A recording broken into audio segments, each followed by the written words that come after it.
Hello guys, welcome to Pakistani real reaction. तो कैसे हैं आप सब? उम्मीद है आप सब बढ़िया होंगे, मजे में होंगे, खुश होंगे, आबाद होंगे। हमारी दुआ यही है आप हमेशा हंसते रहें, मुस्कुराते रहें, खुद भी खुश रहें, दूसरों को भी खुश रखें। मेरा नाम है मुदस्सिर। मैं हूं मुबश्शिर। सो गाइस, आज की वीडियो काफ़ी ज़्यादा कमाल की होने लगी है। वीडियो का जो टाइटल है वो है फ्रेंच पत्रकार को सवाल करना जयशंकर से पड़ गया भारी, मच गया बवाल। तो भाई आपको पता है जयशंकर साहब यूरोप के दौरे पे हैं और यूरोप में मतलब उनको बड़ी बड़ी मीटिंग्स में बुलाया जा रहा है। और मतलब कल भी हम एक वीडियो लेकर आए थे जिसमें यूपीआई की जर्मनी ने तारीफ की थी कि मतलब किस तरह यूपीआई को हम फॉलो ही नहीं कर सकते, इतनी एडवांस टेक्नोलॉजी है। उधर जयशंकर साहब को बिठा के फिर ऐसी जगह पे कुछ मतलब रिपोर्टर्स भी जाहिर बातें आए होते हैं जो क्वेश्चन पूछते हैं। तो एक फ्रेंच पत्रकार को मतलब आपको पता है जयशंकर साहब से गलत क्वेश्चन पूछोगे तो जयशंकर साहब आपको कभी भी मौका नहीं देगा। ये हमेशा बात याद रखना। तो भाई सवाल करना उसको भारी पड़ गया। क्या आंसर सवाल था, क्या जवाब दिया जयशंकर साहब ने, सारा देखेंगे। काउंट करते हैं 3 2 1 एंड स्टार्ट। सामने वाला देश बदल जाता है, लेकिन हमारे विदेश मंत्री जयशंकर सर का वेस्टर्न मीडिया को बैश करने का स्टाइल वो कभी नहीं बदलता है।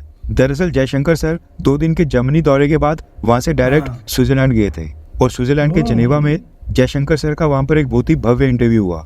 इसी इंटरव्यू में जयशंकर सर ने अमेरिका, फ्रांस, जर्मनी और यूके समेत वेस्टर्न और यूरोपियन देशों को भी आईना दिखाने का काम किया और बोल्ड अंदाज में वेस्टर्न देशों के दोगलेपन को जाहिर किया। दरअसल जयशंकर सर ने G7 देशों को लेकर स्टेटमेंट्स दिए। अब जो ये G7 ग्रुप है इसमें अमेरिका के साथ साथ Japan, Germany, Canada, France, United kingdom यानी कि ब्रिटेन और इटली इसके मेंबर्स हैं। ये G7 ग्रुप स्टार्टिंग में G5 था और इसका गठन 1973 में हुआ था। उसके बाद जब 2 साल के बाद 1975 में इसकी पहली मीटिंग हुई तो उसमें इटली को भी इन्वाइट किया गया और फिर ये G6 ग्रुप बन गया। 1976 वाले समिट में कनाडा को ऐड किया गया और ये G7 ग्रुप बन गया। उसके बाद 1998 में कोल्ड वॉर खत्म होने के बाद रशिया को इसमें ऐड करके ये G8 ग्रुप बन गया था। लेकिन साल 2014 में जब रशिया ने क्रीमिया को यूक्रेन से छीनकर अपने कब्जे में ले लिया था तो उसके कारण अमेरिका और बाकी देश नाराज हो गए थे और सबने रशिया को G8 से निकालकर वापस से इस ग्रुप को G7 बना दिया। अब देखा जाए तो अमेरिका और उसके अलाइंस ने 1970s यानी कि पिछले 50-55 सालों से इस ग्रुप को कभी भी एक्सपैंड नहीं किया। उस समय जो इस ग्रुप के 6-7 देश मेंबर्स थे वही आज भी हैं। उस समय इन 7 देशों की इकॉनमी काफी स्ट्रांग थी, इसलिए उन्होंने एक तरह से दादागिरी करने, अपने स्ट्रेटेजिक और डिफेंस गोल्स को पूरा करने और झुंड बनाकर ग्लोबल लेवल के ऊपर एक दूसरे की मदद करने के लिए ग्रुप बनाया था। और अभी भी वही 7 देश G7 का हिस्सा हैं। जबकि 1970s के बाद अब वर्ल्ड इकॉनमी में काफी सारे फेर बदलाव आ गए हैं। भारत समेत कई सारे देशों की इकॉनमी काफी मजबूत हुई है। इसी चीज को भारत के विदेश मंत्री जयशंकर सर ने अपनी स्टेटमेंट में भी पॉइंट आउट किया है। दरअसल ब्रिक्स संगठन से संबंधित एक सवाल के जवाब में जयशंकर सर ने कहा कि मैं हैरान होता हूं कि जब भी ब्रिक्स की बात आती है तो ये ग्लोबल नॉर्थ के देश कितने इनसिक्योर यानी कि कितने असुरक्षित हो जाते हैं, किस तरह से लोगों की स्किन के नीचे कुछ कुछ होने लगता है। अगर साइड के ऊपर G20 एग्जिस्ट कर सकता है तो क्या G7 को डिस्बैंड यानी कि भंग करके बंद कर दिया गया था? क्या G7 देशों ने अपनी मीटिंग्स करना बंद कर दिया था? इसलिए अगर G20 के साथ साथ G7 एग्जिस्ट कर सकता है तो फिर G20 के साथ साथ ब्रिक्स क्यों नहीं एग्जिस्ट कर सकता है? भारत ने ब्रिक्स संगठन को इसलिए बनाया क्योंकि साइड के ऊपर एक और क्लब था जिसको G7 कहा जाता है और ये वेस्टर्न देश इस क्लब में किसी भी और देश को शामिल नहीं करते थे। इसलिए हमने सोचा कि हम भी जाएंगे और अपना एक खुद का क्लब बनाएंगे। और जैसे ब्रिक्स शुरू हुआ ये काफी तेजी से आगे बढ़ रहा है और सभी देश ब्रिक्स की वैल्यू को भी जान रहे हैं। हमने ब्रिक्स को एक्सपैंड किया। पिछले साल साउथ अफ्रीका वाले ब्रिक्स समिट में नए देशों को जोड़ने का फैसला किया गया। ब्रिक्स के मेंबर्स को डबल कर दिया गया। अगले महीने रशिया की कजान सिटी में ब्रिक्स समिट होना है जिसमें हम ज्वाइन करेंगे। और मैं देख रहा हूँ कि दुनिया के कई सारे देशों में ब्रिक्स के साथ किसी भी तरह से जुड़ने का इंटरेस्ट काफी ज्यादा बढ़ रहा है। ये कहना था जयशंकर सर का।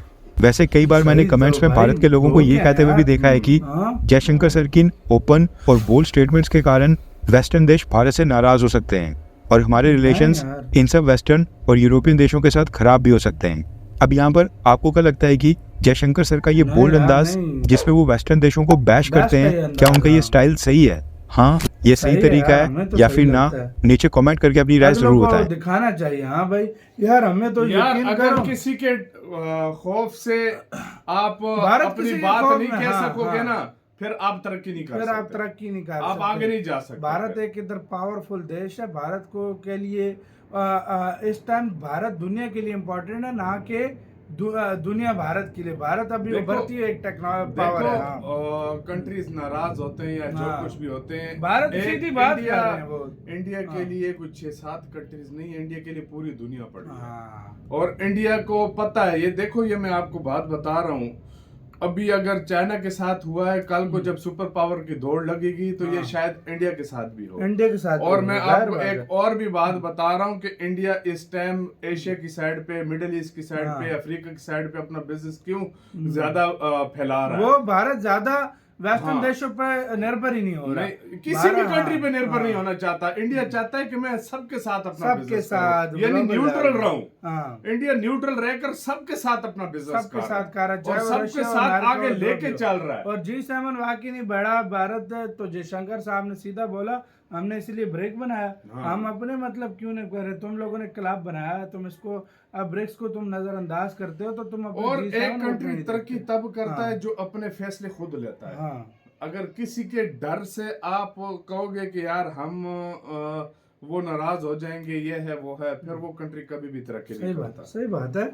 और भाई G7 में जल्द मुझे लग रहा है इसको फिर से G8 करेंगे, इंडिया को शामिल करेंगे। मुझे भी लग ररहा है जो एक सिचुएशन दो लग साल रही के है। अंदर आप देख लेना, मुझसे लिख के ले लो, 1-2 साल का वेट करो, भारत G8 हो जाएगा, मतलब G7 G8 हो जाएगा। G8 हो जाएगा, तो फिर क्योंकि उसमें भारत इकोनॉमी शामिल भी हो। स्ट्रॉन्ग है, हाँ। तरक्की भी कर रहा तरक्की भी है, कर फॉरेक्स रहा है। रिजर्व हाँ। भी देख लो, और मामले में देख लो, हर लिहाज से डेवलपमेंट देख लो कितनी सही तेजी बात से है, सही इंडिया में बात हो रही है, तो सब हर कुछ हो मंच रहा पे है। भारत, और हाँ। अभी भी G7 के आज तक जब भी मीटिंग हुई है भारत उसमें ना गया हो, ये बताओ। जाता है। लास्ट 3-4 4-5 साल से 4-5 साल से लगातार भारत जा रहा है, हालांकि एक एक देश को बुलाया जाता है बिल्कुल। G7 की मीटिंग के लिए, कभी बिल्कुल। किसी को तो कभी किसी को, बिल्कुल। लेकिन भारत हर साल जा रहा है। हर साल जा रहा है, तो आप खुद हर अंदाजा साल। लगाओ। तो यही तो बात है ना, मेन बात यही है कि भाई इंडिया की पावर है ना। पावर है। देखो, कोई माने या ना माने, ये यूरोप को भी पता है, मिडिल ईस्ट को भी पता है, एशिया को भी पता है, अफ्रीका को भी पता है कि जो कंट्री इंडिया के साथ चलेगा उसको फायदा नुकसान कभी भी नहीं है, उस कंट्री को कभी भी नुकसान नहीं है।